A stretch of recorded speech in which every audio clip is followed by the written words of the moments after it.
Well, critics warned of a disconnect between the legalistic, complicated trial and the ongoing ordeal of traumatised and grieving residents. So is this inquiry a process for the victims or a process for the truth? Reconciling the two may be its biggest challenge. Joining me now is the MP for Kensington, Dent Coad. Thanks for coming in. I know you were there. I mean, you called the process cold and clinical today. What did you mean? Yeah, I mean, this is the first stage for a lot of people, and there are some people who have been tucked in their hotels and hardly going out at all, or living very tightly within the community, either within the hotels or within their immediate families and so on.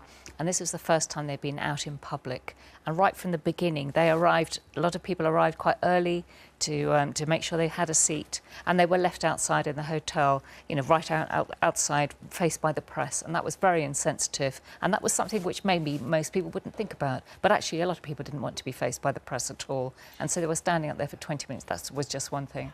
The hotel, the room that they chose wasn't wheelchair accessible, so some people couldn't even have got in had they bothered or been able to get through the journey, which is quite a long journey from West London up to Holborn, and some people didn't make it. And then the whole tone of this was the first moment they were thinking of getting some kind of justice. And as I said, the tone of it, the venue we were in, which is super luxury, not just a regular hotel, but really super luxury. I felt uncomfortable, actually. People felt uncomfortable. And then the tone of Sir Martin, it was very unfriendly, and people It sounds like you found it jarring, and I do understand what you're talking about, disability access, which obviously is critical. Yeah. But Sir Martin talked about the need to be calm and rational, and you've called it cold and clinical. And I guess at this point you have to say, how do you actually want your justice served? This is a community that needs to grieve. We know that, but this is a justice process, not a grieving process now, isn't it? But given how, I mean, he talked about compassion, but he didn't show any, and that is actually his personal manner. Maybe he can't change that, that's one thing. But people were saying to me afterwards, Emma, if they call me, I'm not going to give evidence. And they can use section 129 and make me, and I won't do it. Are they going to arrest me for not giving evidence? And what will you tell them? Well, I will try to encourage them to go forward. But people who have been traumatised... Have you decided, though, that he won't be able to provide full answers? Do you go into this thinking he's the wrong man and it won't work? I really hope it does work. The very, very narrow terms of reference for this particular bit of the justice that we want, because there are other bits of justice. We have the criminal investigation. So this is just one little chunk of it.